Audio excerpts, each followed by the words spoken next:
Good morning, back here at Supercar Sunday, brought to you by Porsche Woodland Hills. And John brought in this incredible truck. 56 Mac. And I'm gonna walk around and we're gonna talk to him. But this thing pulled in, everybody went crazy. I had to give him the best parking in the place, because if you've ever restored a car or truck, a normal sized vehicle, you know how time consuming, challenging, expensive, etc. And this truck, you can eat off any part of it. It's absolutely flawless. It's unbelievable. And there's a great story behind it that he told me I want to share with all of you viewers, because it's really near and dear to my heart. But this truck is gotta be one of the nicest truck that has ever pulled into Supercar Sunday since the inception of the event. So tell us about your truck. Yeah, it's something my dad always wanted to do when he retired, is put a Mac cab on a late model chassis. So this is sitting on a 2004 Dodge Quad Cab long bed truck. So it has the 5.9 Cummins in it, and the drive line is all that. And we morphed the dash in to the Mac, kept whatever Mac we can keep Mac inside. The best thing is he started this project when he retired at 70. He started it? Started at 70. At 70? Yeah. So it took us 4 years. Wow. So this has been done since 2008. And the best stories are me and him have traveled across the country in it. Pennsylvania to the Mac factory. So you drove it to Pennsylvania? Oh yes, yeah. You drove it? Yeah, You didn't trailer it? No, my dad is not a trailer dude. See, when you mentioned that, I thought, who drives something like this across? You guys drove it? We do. Yeah. Wow, that's man, that's cool. That's what he wanted to do. And so, you know, the times of my life have been being a passenger with him, actually my whole life being a passenger, and it just continued. So that's the part I like the best, is those kind of backstories. So you mentioned that your dad at 74 years old, somewhere in there, built the truck, including the metal work.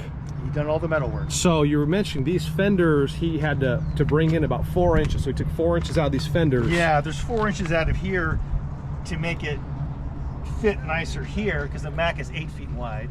And then the wheel openings, because there were 10120s, you know, the wheel opening was massive, so he had to bring it in and then shorten it up, because this came to the floor. Right, that makes sense. So this is where all the magic is, to make it look right here, and then move the engine back 13 inches to fit. All of this stuff has to fit. So you so I have a 68 Camaro, we push the engine back, I can't remember how many inches, maybe 6 inches, you know, for weight distribution, but you went back 13 inches to fit the huge radiator. Right, because that's a non-negotiable. I got to have the Mac. You got to have that cooling. So when you go inside, you know, we have to build the doghouse now. Gotcha. So wow. We didn't plan on that. And the cabs are already too small. Right. I mean, the cabs are so small, you got to step outside the cab to even change your mind. That's how small it is. Wow. So, but then, you know, that's the Dodge steering wheel and dash. We kind of like kept the Mac dash, but we had to leave room, make room for the Dodge. And this is all the way Mac made it. But Dodge seats, Dodge pedals. Power seats too. Yeah. So these are actual gauges out of a 04 Cummins Dodge. We just put it in there. So we had to melt them together, you know. Wow. I mean, the paintwork on this, the detail works phenomenal. Yeah, it's a lot of work, as car guys know. So what was the biggest challenge building this truck, do you think?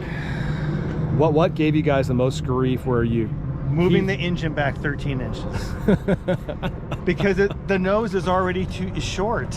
So now we're moving it back into the cab. From a cab that's already too small, that's a lot to deal with. But after that, then, you know, it was easier.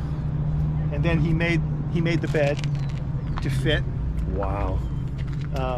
And this is based off a long bed, a crew cab long bed. Correct. Yeah. Okay. Yeah. And then my guess is he even cut the wood himself to fit back here. Yeah. Now this is actually one sheet of plywood. Oh, it's one sheet of plywood. He okay. just routed it. He had it routed out. That makes sense. sense. In the strips. That's smart. So the grain is similar all the way. It Right. matches because it's all It's one very piece. smart. And then the air tank is just, I put that on just to work the factory horns. I put an air compressor in the tank, and that's only so the factory air horns work. Oh, that's funny. Not like the aftermarket electric air. This is real.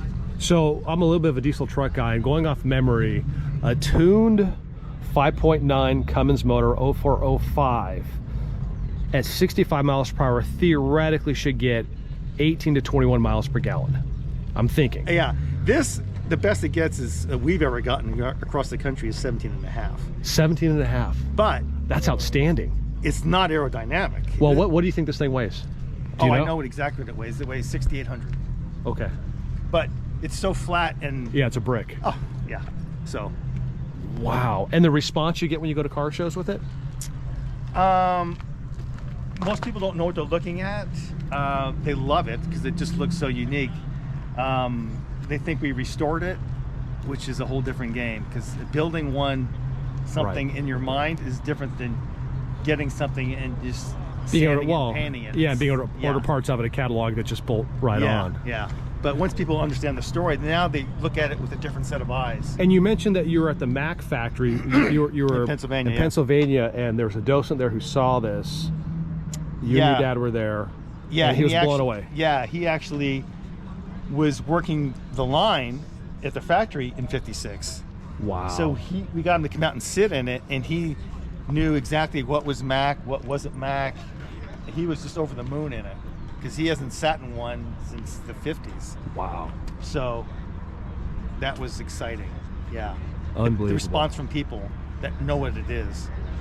I'm blown away that your 70-year-old father started this project when he retired. Yes. I mean, for you guys watching this truck is absolutely beautiful. It is very thoughtfully designed. You can tell it's a labor of love. Tell us about, because we just got a quick lesson. So I've never seen this before. The badge. So the badge, this is all brass, and they put these badges on trucks back in the 40s and 50s, like Kenworths or Peterbilts, whatever. They would go right on the side of the hood. When you had a Cummins, you would get this badge to let everyone know it's a Cummins. And this is actually called the Red Ball decal, because it has the red ball with the little guy here. And the story behind that is during the war effort, going through Europe, they needed equipment and packaging and product immediately. So all the packages had a red ball label on it. And when you saw that, anybody who handled it gave it priority to get to Europe as quick as possible. And the trucks also had the red decal, the red ball decal on the side of the truck. That meant it was part of a convoy. Don't stop me. We got to go, go, go, go. Gotcha. And there was guys at intersections like this Stopping. in Europe, stopping traffic, Wow. waving, hey, go, go, go. So that's the story on the Red Bull. Gotcha. And so Cummins put that as part of their heritage because they were part of that war effort. Gotcha. So- So we were standing here, and another gentleman comes up who's got a 5.9 or some Cummins motor or something he has here, and he actually asked you, where can he get it? Can you make him one? Can you find him one? Can you keep one in here next time and get it for him? Because we'd never seen that. You know, the provenance or the history of that. Yeah. Well, listen, thank you for sharing. And you've been coming to Supercar Sunday since it started back in the old coffee shop days off Mulholland. Yes. Best memories with my dad there. I still I love it. brag about it. I love it. You know, the best part about Supercar Sunday is the people, the stories, that you were there with your pop, and you're carrying on tradition, and that's near and dear to my heart. So thank you for coming and being part of it. Thank you and your dad. This is just awesome. Great. Thank you. Another amazing vehicle at Supercar Sunday. Absolutely unbelievable truck. I wish you all could see it in person. So much personality, labor of love, a dream come true. You know, we need inspiration in our lives, and that's what this is. So more to come. Thank you for watching. Like and subscribe, and we'll see you at Supercar Sunday.